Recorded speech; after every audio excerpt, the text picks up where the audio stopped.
સુરેન્દ્રનગર શહેરમાં પડેલા મુશળધાર વરસાદને પગલે વોર્ડ નંબર 4ના 200થી વધુ ઘરોમાં પાણી ભરાઈ ગયા હતા। સુરેન્દ્રનગરની નવજીવન કસ્તુરબા અને અંકુર સોસાયટીમાં પણ પાણી ભરાયા હતા, જેના કારણે રાતભર લોકોને ઘરમાં ઊભા રહેવાની નોબત આવી। તહેવાર સમયે જ લોકોને ઘરોમાં ઢીચણસમા પાણી ભરાઈ જતા તંત્રની પ્રી મોન્સૂન કામગીરીની પોલ ખુલી છે।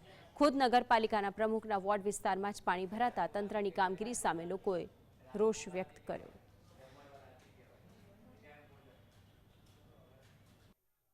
આ ગટરના પાણી બધા ભરાઈ ગયા છે, સંડાસ બાથરૂમ બધું બંધ થઈ ગયું। તમારે જવું ક્યાં ઉંમર લાયક માણસ? તમે કઈ જગ્યાએ રહો બા? અમે આ માધવનગરમાં। કોના વિસ્તારમાં આવે? ઈ તો કોના આવે? ઈ તો બહુ મને ખબર ન હોય। નીલેશભાઈના ઓલામાં આવે ને। પાણીનો નિકાલ નથી કરતા અને પાણી કાયમ ચોમાસામાં ભરી જાય છે અને બહાર આજુબાજુવાળાને બચારાને ઊંચા મકાન હોય એમને અહીંયા અમારે જમવા જવું પડે છે અને પાણી ભરી જાય બધી જગ્યાએ। એટલે આનો હવે કંઈ નિકાલ સાહેબ લાવો તો એનું સારું કહેવાય। અને કાયમ અમે ભાજપ પ્રત્યે પ્રિયા છીએ, કોઈ બી અમે બીજાને કોઈને અમે મુખ્ય પાર્ટીમાં કાયમ માટે ભાજપવાળાને અહીંયા કેવી કે તમે આવવાની જરૂર જ નથી, પણ અમારી કોઈ દી રજૂઆત આટલા વર્ષમાં આંબેરલથી 15